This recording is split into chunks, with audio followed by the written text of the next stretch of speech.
welcome back to the 293 Code Podcast. And today we're going to talk about the process of therapy. Let's get into it. Episode 2. Let's get into it. Glad to be back, everybody. Let's go. Second episode. So, therapy process. Mm-hmm. You know, when I first started therapy, I was like, well, let's go back. So the first time I tried therapy, I was in college. And you know what? It was like one of those things where you just go talk to a therapist and like see what they're about, but you really don't open up, you know? Yeah. And it was just kind of like, I wasn't comfortable because, you know, I had the wall built up. Right. You know, I'm thinking like, okay, because I really felt like nothing was really bothering me at the time, because you could just say I was just so like just stubborn. Mm-hmm. You know what I'm saying? Hey, I'm not letting you in. You don't know me. I don't know you type, you know, persona. Right. You know what I'm saying? But like now being older and then having to start therapy back up, it was kind of the same mindset. But because, you know what I'm saying, I already had my mindset on like, oh man, therapy ain't gonna help me. You know what I'm saying? Yeah. What you gonna tell me that I don't already know type, you know? And so it was just like one of those things where it's like, you really do have to find a therapist that, you know, really going to challenge you, and a therapist that you like, a therapy that really listens, and a therapy that asks the right questions. Right. You know what I'm saying? You may say, well, what's the right question? The question to get you to break them walls down. The question that really gets you really vulnerable to where you like, you know what, maybe I do need to talk about this. You know, a therapist that's really going to make you feel. And so like, you know, once I found that, I realized like, hey, I'm not sitting in this room looking at this individual person across the way to fix me. I have to fix myself. Mm-hmm. And when you go into therapy, fix is a word that you should never use, because that's kind of like toxic behavior. You know what I'm saying? Yeah, but a lot of people think that way though. You know, it's just like, I just need to go. It's almost like I'm broken and I need to go get fixed. So when you say I'm broken, you know what you say to a product, you know, the product's defective, it's broken, right? Yeah. So either I get a new product or I go get this one fixed, like a car. My car broke down. I'm going to go get it fixed. So it's that wording, I believe. Yeah, because you know what? I used to think that way. And you know what? The reason why I stopped thinking that way is because the day my therapist was like, you know what? So, Bonnie, you keep saying that, you know, you just want to be fixed. And when she asked me that question, so what is fixed and what do it look like? I was mad. I couldn't answer that damn question. You know what I'm saying? Think about it. So what do fits look like for you? You thinking hard. Yeah, well, like fix look like to me that I won't go through I won't have the same trauma. Like that trauma goes away.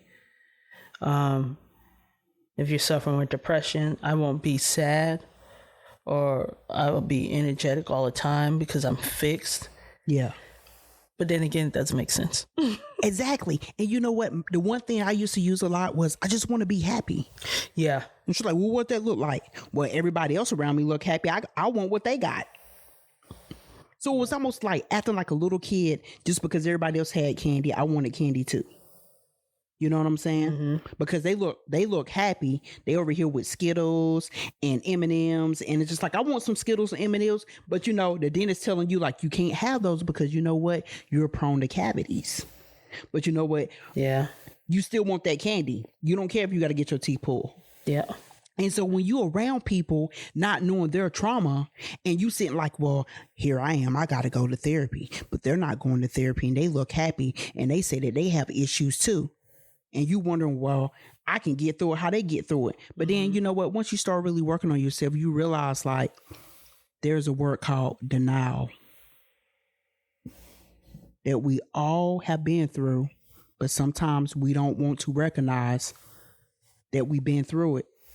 Almost like my trauma wasn't that bad. Right. Or you be like, oh, it was bad, but you know what I'm saying? I got through it. I survived it. Yeah. We all done said that in our lifetime. Mm-hmm. I used to say that a lot. I survived it. You know, this is what we do. You know, especially as Black women, we survive. Yeah. But what does that look like?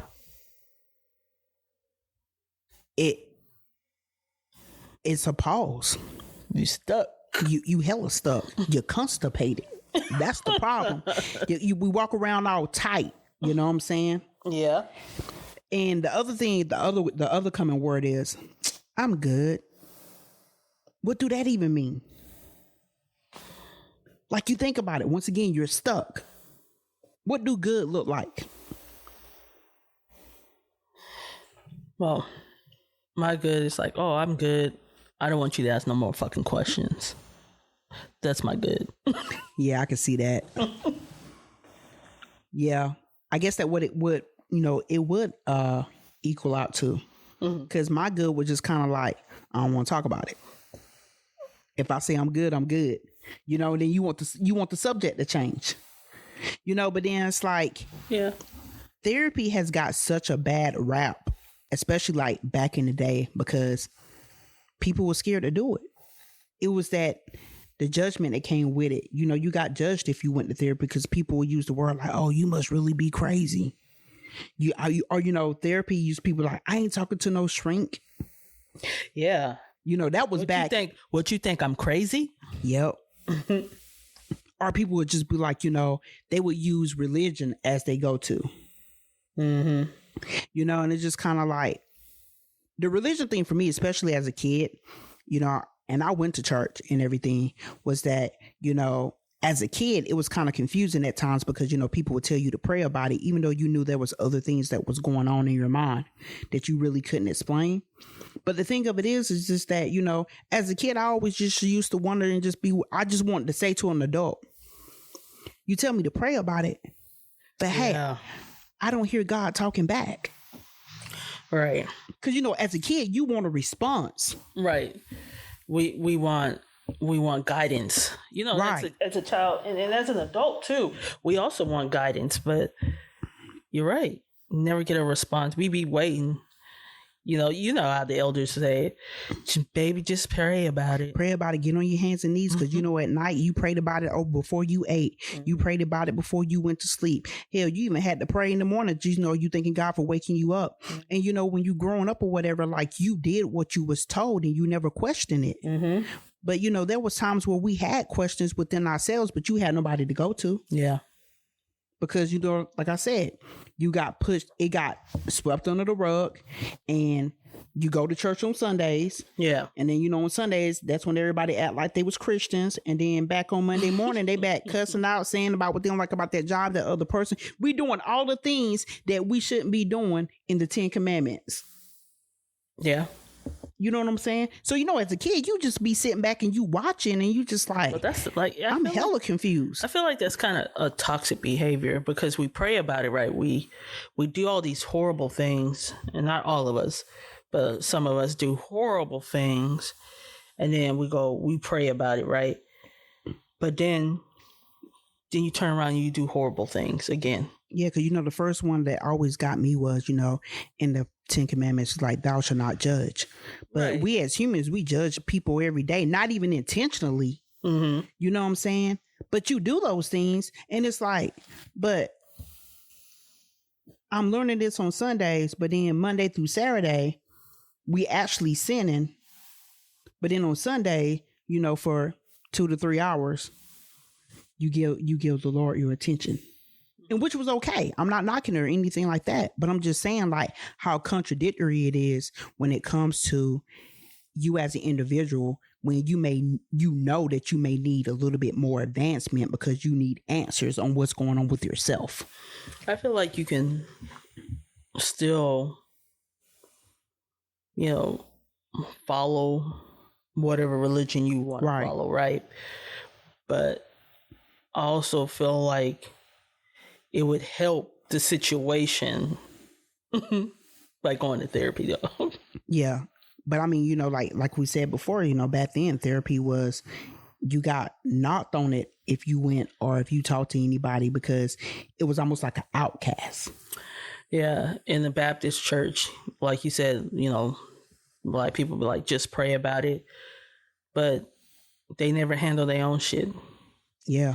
And honestly, if you look at it, we got ancestor trauma passed down, right? Yeah. Not only that, we got emotional and physical trauma because they didn't know how to handle their own emotional and physical trauma, right? And so whoever hurt them, they had a tendency to cut off vulnerability. Once again, going back to vulnerability, and so how we approach our children and how we discipline our children shows it within that, in that pain, that trauma.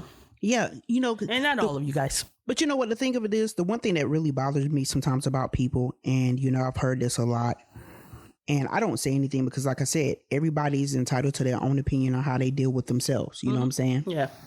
But the one thing that, like, it used to bother me the most, like, and it bothered me in a way to where I didn't understand it. It didn't bother me to where it affected my life or anything. It was just that I didn't understand it.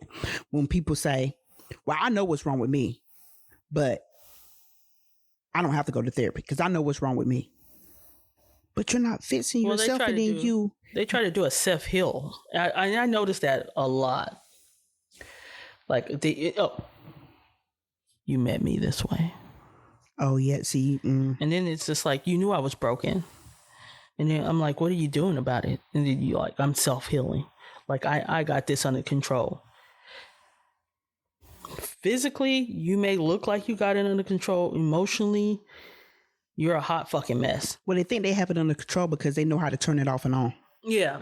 And you know what I'm saying? And most of the time, what I mean by turn it off and on is just like, you know what? I'm going to show you a side of me. I can give you what you want, but it's up to them on whether or not they really want to give it to you and be upfront and genuine about it, or they just give it to you when they want to get what they need. Yeah. And that turns into manipulation. Yeah. And it's just like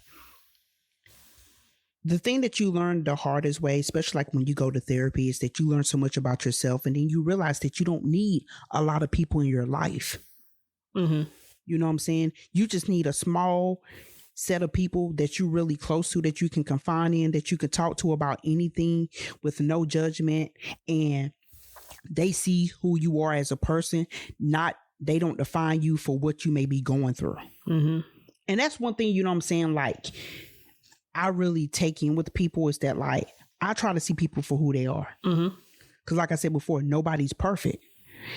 And the thing of it is, no matter what you're doing in life or whatever like that, I still don't define it for who I know you are or who you could be. You know what I'm saying? That's really important because I know what it feels like to be judged. You also know what it feels like to be judged, especially when you're an athlete and people already like put you up on this pedestal that you didn't put yourself up on, and people see you that you don't even know, and everybody admire you or see you in different, aspects of life. It's hard to be like, hey, I'm none of these things, guys. I'm just me. But people have their own persona of you. So it's like, when people say, well, I know that I have stuff going on, but I don't want to have to go confront myself and sit down with a stranger and tell them about my life. You know what I'm saying? But it's easier to tell a stranger about what the hell going on with you because you know what? There's no judgment. Yeah, because they don't know you well. You can't say they don't know you well because in order for them to, work on those parts, they have to, get to know you, listen, and evaluate. Right. And so it is easier because, number one, if you got a good therapist, and we'll talk about how to get to a good therapist in a minute, but if you got a good therapist, the therapist is going to really make you think. Yeah. Right. And really ask you questions. Right. Yeah. It's not going to be just you talking constantly. I remember I went to a therapist one time and all I did was talk. I didn't get any, she did say, you know what, it just seems like you're, she said two things. I have compassion fatigue and then caregiver compassion fatigue, and then Also, it just seems like nobody hears you, right? Yeah. But that was it. I didn't get how to navigate through it. So, at that point, I really thought it was pointless. I'm just like, I'm just talking series of shit. I'm just talking about it over and over again. Yeah. And I'm not getting any feedback. She was like, oh, I think it was overwhelming for her. It could have been. It was overwhelming. And so eventually I stopped going to that. I felt like it wasn't helping me at all. Right. I just felt like I was just going through a fucking bitch session. Like I'm going there and I'm going there to bitch. Just talk. And then your therapist looking stressed. Yeah. Looking fucking stressed. And like, it's hot in there. You sweating and shit. And you looking at her from across the room like, you gonna say something? The room wasn't that fucking big. And it's just like, she's like, oh, okay, well, time's up. Feel like you was in the interview process. Yeah, I didn't feel when I came out of that therapist. And this is how you know when you have a bad therapist. You go in there, right? And you talk. You're thinking your first round of therapists, when you first go into your therapist session, your first time, right, you're talking, right? Your second time, you're talking. Right. Your third time, by your third or fourth time, now there should be some conversation, some dialogue, and some question, some pushback, some devil advocate type of thing, right? Yeah. But when you go in there and you're constantly talking, by the fifth one or 10th one, you're still talking, and you get out of a therapy session and you go, I still feel the same. I feel like I have no guidance of where I'm going. Yeah. Then it's time to kick. Like, you know what? Time for a change. Kick to the curve. Right. It's time for a change to kick to the curve. So, yeah, I just, the feeling was just like, I got out and I'm just like, I still felt heavy. And see, you know what? That's the hard part. That is such the hard part, because you know what? That's what I was going through when I was looking for my psychiatrist. Mm-hmm. When my therapist finally said, like, hey, I think you need to see a psychiatrist on top of like therapy. And I was just like, first I was against it. I was just like, nah, I think, if I just put in the time and the hard work in therapy, mm-hmm. we can tough it through. But she was just like, you're not going to be able to handle it. Mm-hmm. She was right. But you know what? I went through a different psychiatrist before I found the right one. And my therapist helped me with that, because she sent me to, the first two that was kind of like, she knew they probably wouldn't be a good fit, but they was closer to my location, right, where I live, so I wouldn't have to travel far. Right. She saved the best for last, because she was just like, it's kind of far, but you know what? Let's try to find somebody locally. This is where some other clients that went, try them out. They wasn't a perfect fit. Yeah. But it was just kind of like, I went in there, gave them a chance. And as soon as I shut the door to leave, I'm just like, nope, done. Mm-hmm. You know what I'm saying? Because it's like, when you feel like there is no connection between you and that stranger, and you can tell that they're not paying attention, that they're not really trying to challenge you, you like, I'm not going to waste my money with this. Yeah. This is a waste of time. And the sad part about it is, it's just that, like, not everybody, but for me, I need that dialogue. Mm-hmm. I need that direction. I need that challenge. I need that, like, hey, I'm tired of feeling this way. What's next? Mm-hmm. We got to have a plan. Mm-hmm. And I know everybody don't operate like that, but like for me, that's what I needed for my mental. Mm-hmm. Like, what did you need for yours? What did you, when you first realized, like, hey, I need something. This is what I need. It was, I'm going to be honest with you. It wasn't until I actually, I started doing meditation. Okay. Well, I knew I needed it back then, but it was just like, no, it was that pushback. Like, I don't really think I need it. Right. What I'm saying? I can get, I've never been in, like, I didn't see my grandmother go through therapy. Right. What I'm saying? She ain't never talked about it. I ain't never seen, growing up, my friends or my mom or anyone close to me talk about therapy, right? Right. And it wasn't until like I was in my late 40s. Ugh, giving my age. Old.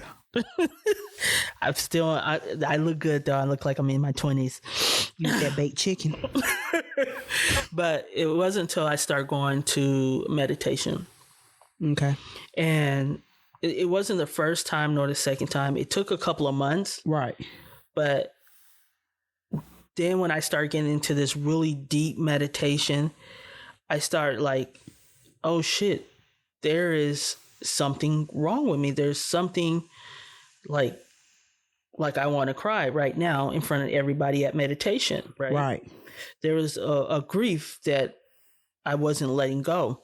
Right. And I can feel like I was resisting during meditation, and that bitch was like coming forward, like strong. And I was like, there's sometimes I would just open my eyes before meditation would end. Right. And I'd be like, fuck that.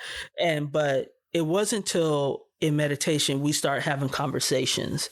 And the conversation they asked me, or the question they asked me was, what are you most proud of? Right. Ooh. And that's one of the conversations. What are you most proud of? And when they got to me, I heard everybody's, and I'm pretty good of putting on a mask and rolling with the punches. Yeah. Like, as an athlete, when you're doing interviews, you learn how to do that real well. And so when they got to me, that was so a vulnerable question that I couldn't answer. And I said, well, I don't know what I'm in. I remember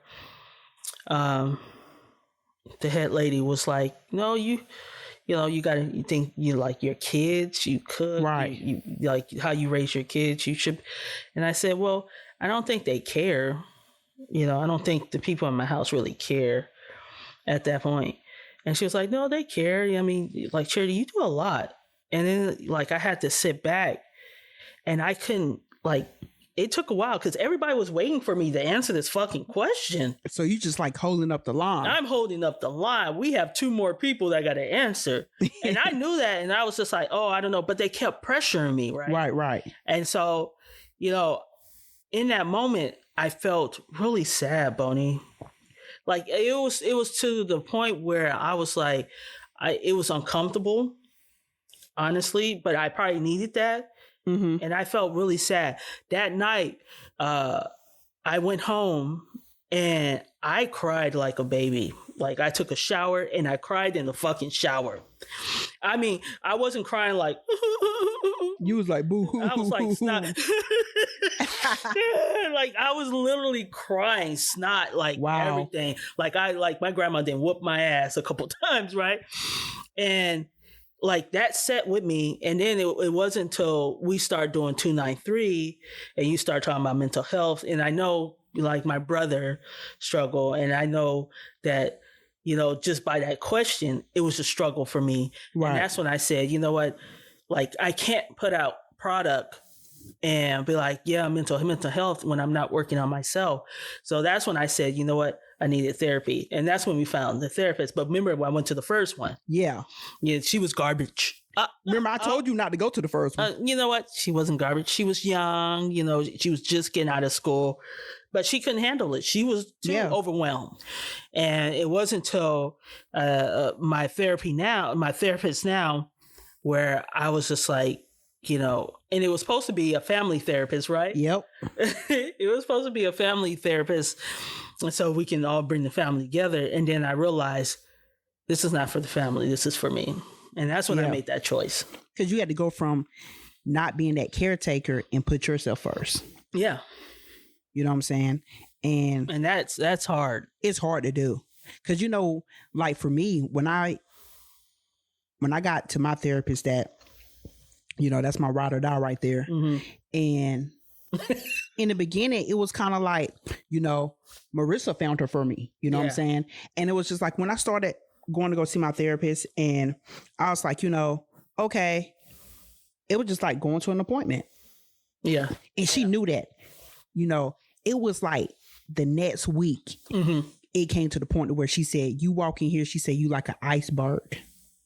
Oh man. where she knew she was going to have to like melt me down and just like chisel away because I had the wall up. And then under that iceberg, I was in full armor. So did you just think, were you just going with the flow when you first went? Oh, I was going with the flow. It was like an interview process. It was just like I wasn't breaking. I wasn't budging. Yeah. You know what I'm saying? Like the first time I ever cried was 2021. Mm-hmm. That's when I just literally broke. That's when it was just kind of like, oh, I have tears. Because I trained myself even as a young kid. Mm-hmm. Crying is weak. And I used to be so angry when I saw other people cry. Mm-hmm. Even on TV, I would change the channel till they got done. Mm-hmm. It bothered me that much. Yeah. You know what I'm saying? And it was like therapeutic work. But that's when my grief started too. And like therapy got hard. And when I lost Marissa, mm-hmm. that's when that wall came down. Because it was just like, I was like, you know what? I'm alone now. Mm-hmm. What am I supposed to do? And I thought gravitating towards people was going to help so I could like rebuild that wall back up mm-hmm. and just go back and have that armor on. Mm-hmm. But my therapist was just like, Boney, you don't let that wall down. There's no rebuilding.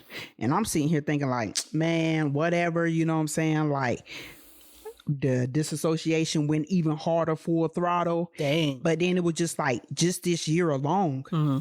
I have learned so much about myself. Mm-hmm. And I've learned like the process of like, there's no right way to grieve. You know what I'm saying? Yeah. But I've learned the process of like letting go, becoming who I want to be, stop caretaking for people, put myself first, you know, trying to learn how to be happy, however that look like. Mm-hmm. Because like I said, my body still is dead. And I had a piece of life mm-hmm. with ECT. But, you know, the thing of it was just like on the therapeutic side of it, too, is that, you know, I have to remind myself, like, I can't just rely on these things like that fixation. You know what I'm saying? So, you know, that part is still a challenge. But at the same time, like, people around me have starting to see the difference of like, man, like, you've come a long way because they've seen my struggle. Right, right. See, like, people who have never seen my struggle, they just think I'm just the same old person. Mm-hmm. You know what I'm saying? I'm still me. Mm-hmm. You know what I'm saying? But like only the people that have seen, hey, I've seen you when you down and I can't see you like that anymore, mm-hmm. to where they see me now and they seen the changes and the different things that I have gravitated to just within myself of like, you know, when a person is really compulsive OCD and it's just like change is hard. Yeah. But now I'm making changes where it's like, you know what? There's no fear behind it. That takes a lot. And I don't think I could have ever done it without therapy. Yeah. You know what I'm saying? And still continuing to do it. Like, you know, my therapist had me on this whole weekly, you know, it's like a weekly. Well, I kind of turned it more into a weekly, but it's more like a monthly thing mm-hmm. where it's like, I need to do stuff for myself. Yeah. And, you know, she told me, she said, you know what?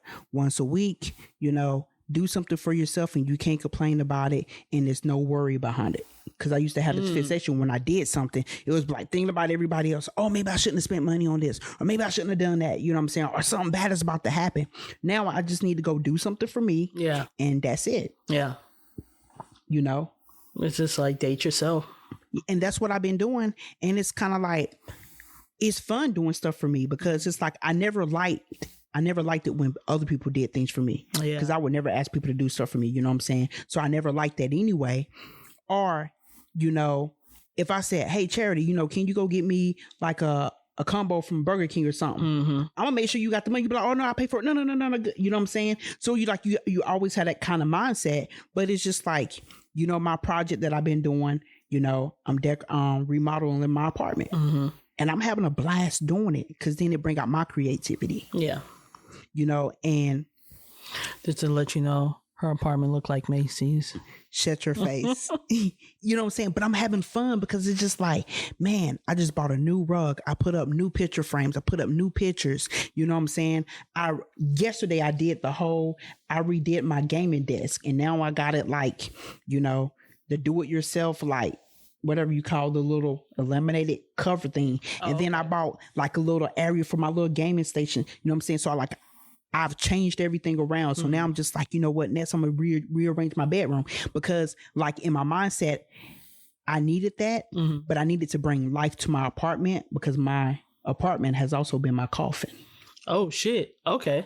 You know what I'm saying? Not letting the sunlight in, having remembrance of grief in the sad parts. You know what I'm saying? And I didn't realize how much it was keeping me stuck, you know, and not like as a bad thing, but keeping me stuck to where like I didn't realize that I was stopping my own growth. You know, I wasn't challenging myself enough. I was struggling mentally with my mental, but then it's like, how is my mental going to get better if I'm coming back to the coffin? Yeah. When I walk outside that coffin, I'm trying to be alive, right? And I'm doing all this extra therapeutic work, but then I'm coming right back to the dungeon. What am I doing? Yeah. You know, I'm on a yo-yo. It's just that up and down motion. Because that stuff is still in there. Yeah, so I have to see something different. Okay. And now I'm giving my place a little bit more life, even though I'm still learning how to measure stuff in dynameters because I'm buying stuff too small. You know what I'm saying? But I'm making it work. That's the challenge within itself. But you know what I'm saying? But I'm making it. A picture of that. I'm making it work. You know what I'm saying? But like, I never knew about the challenges. And, you know, like other people were about to say, you need to do something different. But you know what? You can't hear that because you know what? It's like you said, the thing of it is therapy is a process. You can't skip steps to be like, oh, well, I'm going to go ahead and change everything in my apartment. It's going to make me feel better. I couldn't get there because I was still going through the process. Right. And I think that's where a lot of people don't understand the process, because I'm gonna be honest, before I even went to therapy, you know, and I tried it maybe one time, two times in high school, and I probably should have kept going, but that was to no fault of my own. Right. But we get stuck in the process of like, oh, we don't know the process. We think, you know, we can skip shit and just be like, you know what, if I just do this, then I'll be okay. Right. Just like if I meditated, I would be okay. It would clear everything up. I would be enlightened, right? Right. No, that is not the case. You know, and anybody knows what like Buddha's enlightenment is. There is pain and suffering as well with that. And so, you know, now that you go through the process, you're like, oh shit, you know, especially me, I'd be thinking I should have done this shit a long time ago. Yeah, you get mad at yourself. Yeah. And just like, well, I can't go back to that. You know, like my therapist said, it's like, you know, we're here now. We can't go back to that. Let's focus on what we can and get towards those moments, right? I just feel like people are misguided on, and maybe they don't talk a lot about the process of therapy. We talk about, you know, all these diagnoses. We talk about, you know, why you need therapy, the trauma and all that. Right. But we don't talk about the process. And, you know, even going to therapy, you're not going to be, it's not going to fix the problem. But therapy is a place where you do get the tools to navigate that problem. So we're always, if you have trauma, that trauma is, you know, something's going to always arise, that trauma, whether you're in a good space or not. Exactly. You know what I'm saying? You can be in the best space as possible and went through therapy, but there's something that's going to trigger it. If you ain't gone to therapy, you're not going to know how to navigate that trigger, you know, or even pick up that it's a trigger. Right. But you know what the false narrative is of all of that? And you hit the nail on the head, is because now they bring out these commercials and these advertisements. They talk about therapy and they get these professional athletes and they get these actors to be the ones to make the commercial, and they be promoting therapy, but they make it sound too good and sweet. Yeah. So they need somebody like us to do a commercial. Because you know what? We're going to be raw as hell. Look, Therapy is probably where you need to be and where you need to start, but it is tough as hell.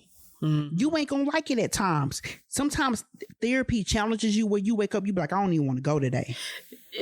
The commercials skip all that.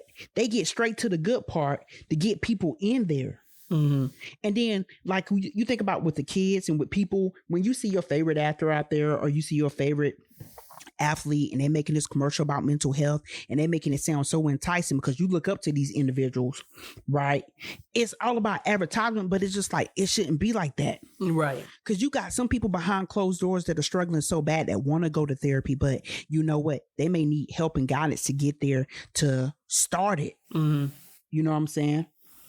Like, but it's like a negativity when it comes to some of these commercials. Just like when I told you about the TMS, how when you get the brochure, you got a lady up here, she's smiling and a doctor standing there, and then you got the assistant standing there. That shit was painful as hell. But don't nobody want to talk about that. Well, it's I feel like it's very misleading. It You is. know, if I take this meds, I'm going to be all good. I'm finna be all happy, right? Right. Like I said, they don't talk about the process of it. And, you know, you still got to go through therapy. You got to work on your mental, right? And, you know, prime example is the gymnast. Simone. Is it Simone? Yeah, Simone Biles, right? They just did a documentary on her. And I think as athletes, we're both athletes, you know, ex-athletes or still athletes. How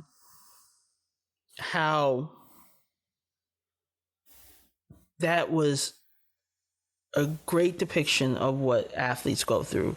Right. You know, and just, you know, going through the process, because she had to go through the process. And then they also talked about the gymnasts before her and how they were pushed, regardless of their mental or physical being, they were pushed to keep going, right? And it affects everything, right?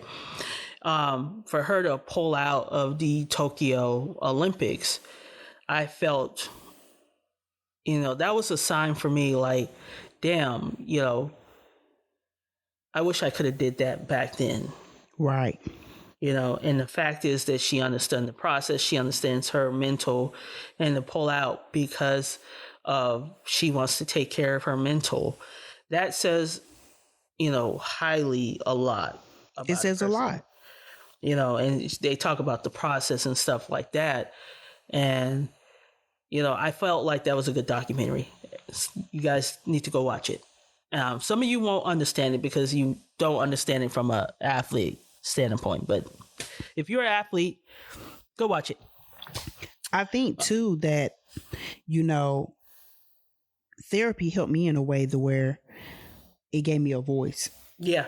Without therapy, I probably would still just be closed-minded, one way of thinking, not as open, fear, scared individual. Right.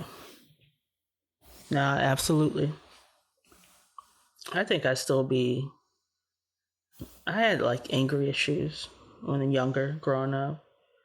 I literally did. I was, you know, they used to call me, at first it started off Smiley. That was a mask. Right. By the way. You know, I always used to smile about everything. Right. Look at the silver lining of things. True. And it wasn't until the news people start interacting, like trying to go behind the scenes of my personal life. Right. And I felt that was a little too much, especially as a young athlete. And then that turned into anger because now my mask is dropped. Now you're finding out that I'm like, you know, going through the stuff, family stuff, and what that looks like, and still having to stay up there and perform. Yeah, it's hard. Yeah, I'm telling you, I didn't beat up people in the stands. Literally, ask my friends.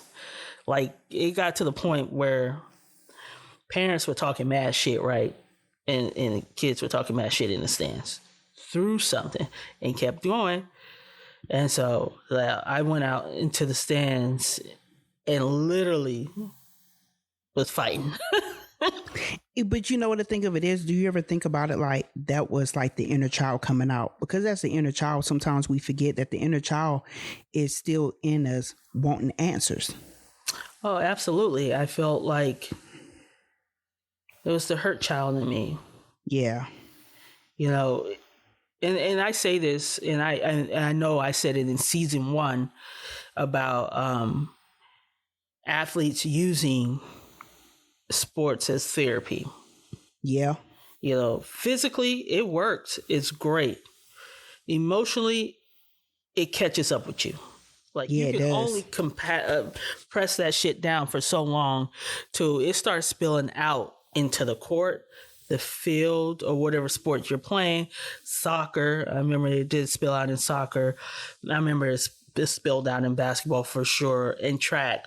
I did a lot of sports, and even I did boxing and grappling, and it still wasn't enough because I was still dealing with my emotional being. I would have to go home and still deal with that. Nobody sit down and talk to you, especially Black parents. We don't sit down. I know you're going through a lot, blah blah blah blah blah. Right. I didn't get that, and so there was anger, and people are like, you need to just forget about it. It's not worth being angry about. But you don't know what I'm angry about. Exactly. And you know what? Then at a young age, that's when it was, when you try to talk to somebody about it and they be like, oh, well, what's going on? Mm-hmm. Because you're acting out. And that's what it was always called back then, acting out. Mm-hmm. They would just, I don't forgot the word, pretty much just shoot it under the rug. Mm-hmm. You know what I'm saying? For the most part. And be like, want you to forget about it and keep moving on. Yeah, be very nonchalant about it. Yeah, just like nothing was really taken serious. Mm-hmm. Now I'll be like, I'm happy of how generations are starting to change in a way. Parents are starting to listen to their kids and be more attentive. Not saying that our parents didn't, but it looked different. It do look different. It's different. Parenting is very different from how we grew up. Our parents didn't deal with emotional shit. They dealt with physical shit, but they didn't deal with emotional shit. That was just too much. I can't deal with this. I can't. You know what I'm saying? Even looking at my grandma, she never dealt with... I can tell you this. I only saw my grandma cry one time. Wow. And that was... and she's the one that raised me.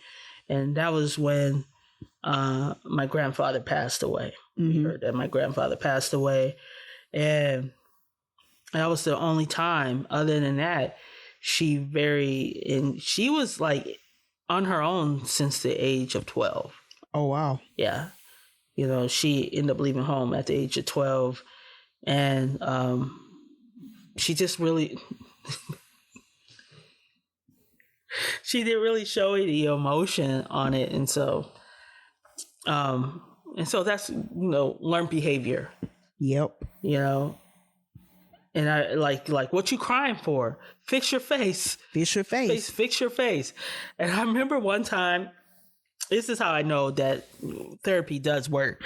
I went to go pick up my granddaughter from daycare one time, and the little boy was crying, and I don't know what he was crying for, but he was just crying. And I remember her standing in front of him, and she asked him what he crying for, and he said it, and she said, "Oh, fix your face. Stop crying. Fix your face. Why are you crying? Blah blah blah." And at that moment when I saw that, I was so taken back. Like, oh, shit, And so I had to, bring her along and just say, you know what? Sometimes people cry, and it's okay to cry. Yeah, it's okay to cry. I said, and I had to be vulnerable with her, and also, my other guy, and I had to be vulnerable. It's like, when I say those things, I'm coming from, a very not loving heart. Right. I said, it's not okay for me to say those things. So it's not okay for you to say those things. Because, kids, these smart ass kids these days, then why are you saying it? Yeah, So I had to be accountable, take accountability for that, and say, you know what, that's not okay. Right. It's okay to express your feelings. So at that time we started working on, they would fight with each other and like, Christian made me mad.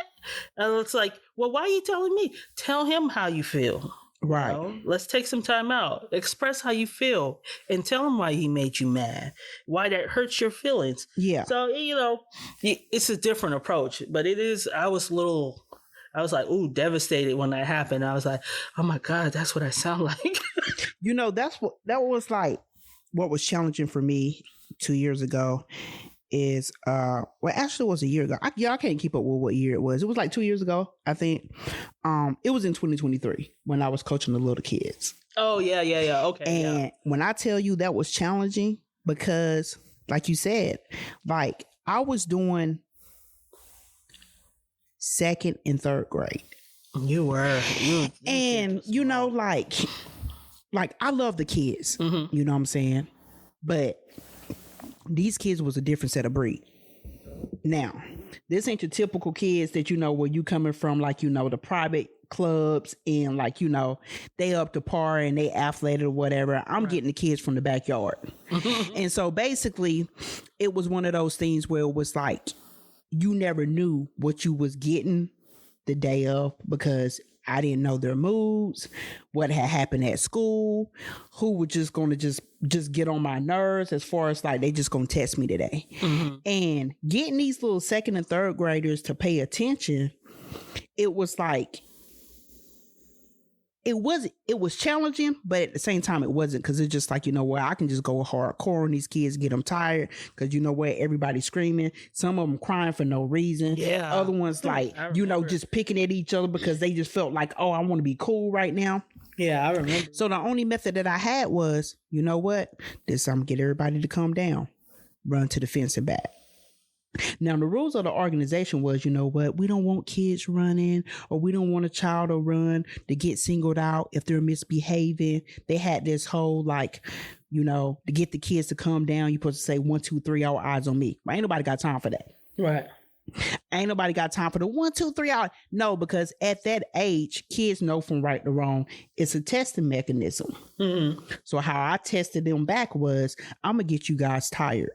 Because I told them, you got 1 or 2 options. We can run all day and be a track team, even though we're not getting ready for that sport. Mm-hmm. But you're going to be fast as hell by the time we get done. Right. Or you have the option to come over here and let's have fun and learn the sport at the same time. Right. Or option 3 was you can go back in the building and wait for your parents to come and pick you up. Yeah. And then which one do you want? Because it ain't going to hurt me at all. Right. But it was always... You always have that one kid out the bunch mm-hmm. that is going to give you trouble. Mm-hmm. And I had had enough of that one kid to the fact that where I was just like, okay, you talk to the head person and be like, look, we got to figure out what's going on with the child, because you can't get mad at the child. Right. Even though the child getting on your nerves. Right. You go up the totem pole. Mm-hmm. But then once I seen how they was handling the situation with the whole 1, 2, 3 hour eyes on me, or, oh, well, this person he's going to have to wear a badge, and, he'll just be in timeout. This is not getting through to the child when nobody's really communicating with the kid. Like, what's really going on? So, I took a step further. Mm-hmm.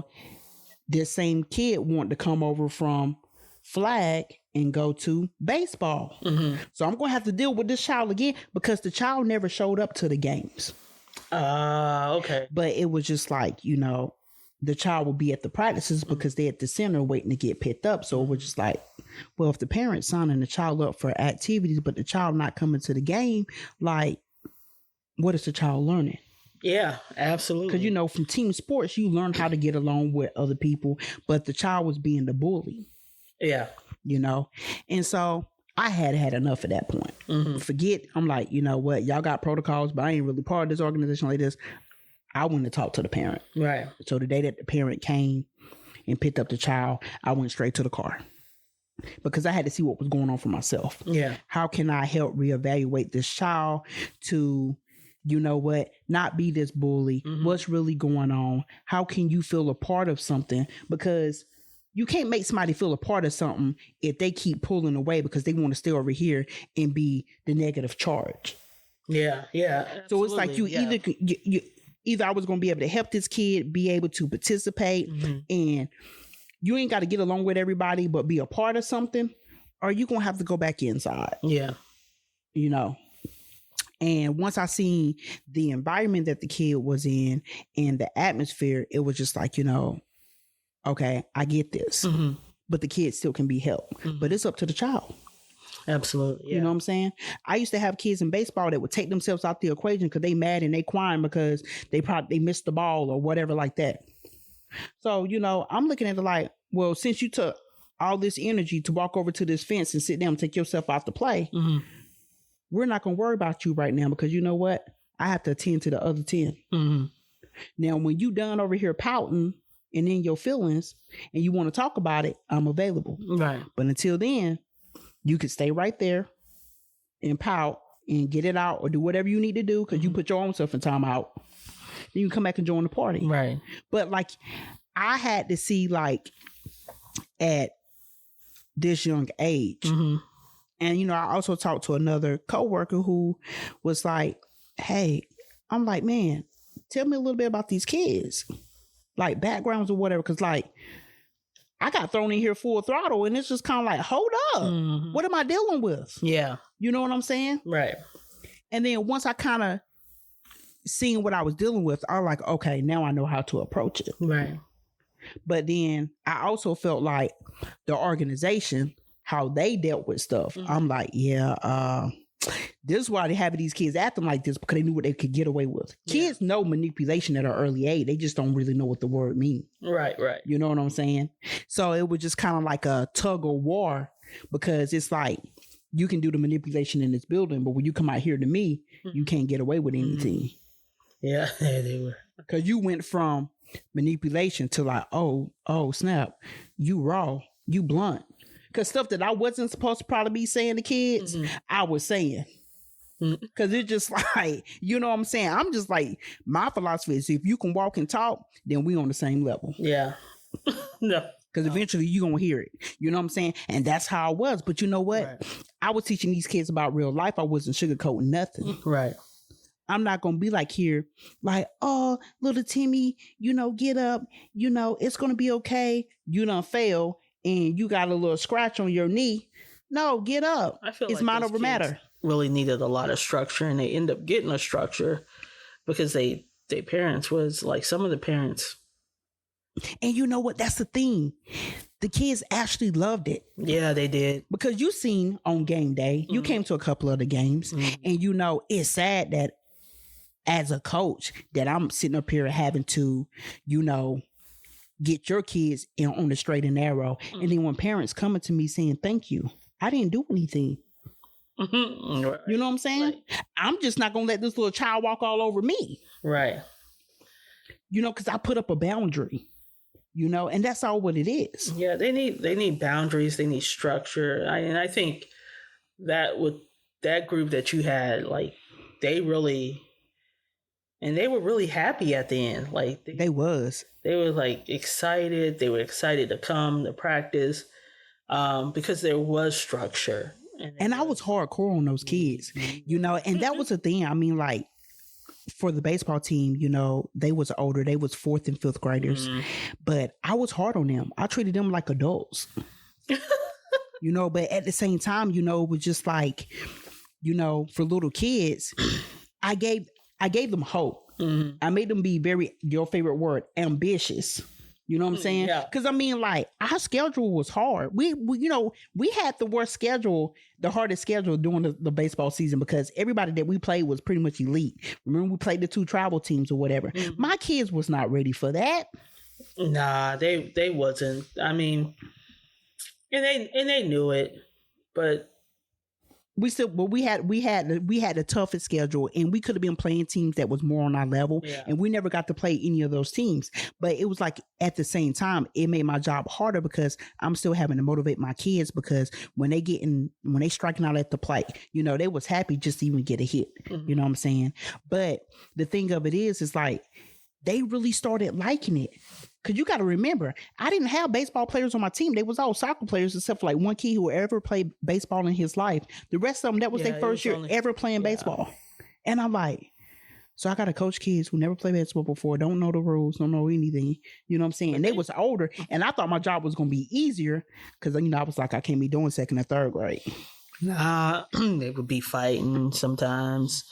But it just go to show, like, that inner child piece and that trauma start at a young age. It does. And we teach our kids that same philosophy, that same behavior, right? So that's why I say, therapy is so important, and just working on yourself, and even like before you have kids, work on yourself. Yeah, because you know what, that whole thing about, if I have a child, I have something to love. If you feel like that, go buy you a baby doll. They got Baby Alive. They even got them little silicone babies you can buy now. Yeah. And then they starting to cry and talk. Do that before you bring a human into this world, because it's not fair to the child. It's not, So yeah, work on yourself. So the process of getting therapy is, first of all, acknowledging that you have a problem. Yeah. That's number one rule. Or you're not going to be ready to go to therapy. So if you feel like you don't have a problem, you're not going to be ready to go to therapy. As simple as that.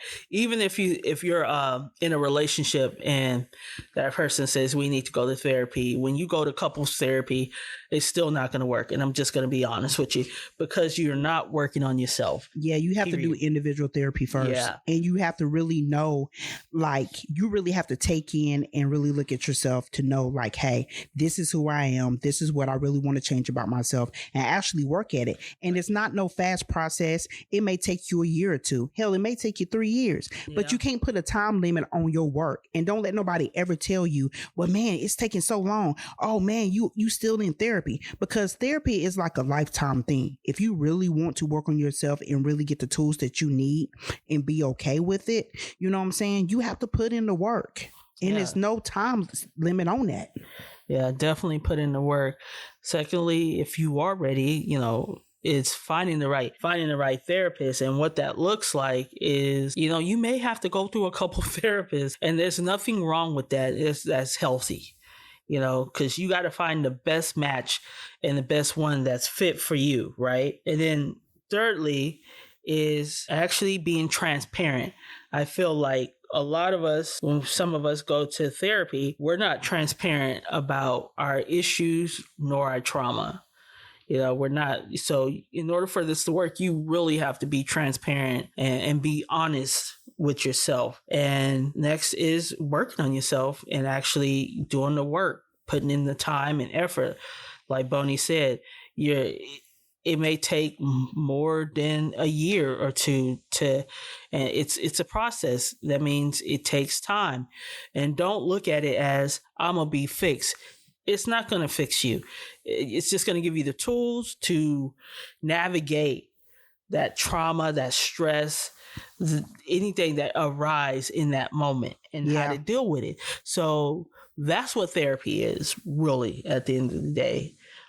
You're getting that, and some of you like, oh, well, no, some, like I said, some of you, it may take longer, and that's okay. Like Bonnie said, don't put a time limit on your healing process. There's no time limit. You're ready when you're ready. And so that being said, is go out there, push the limits, find you a therapist. It's not going to always be the first one you get. It's going to be the right one. You're probably going to have to go through 1, 2, or 3, or maybe more to get to the right one that you want to get to. And that depends on the person. So that being said, we want to thank you for listening. And like we said before, if you have any comments or have any episodes that you want us to talk about, please hit us up and let us know. See ya. We out.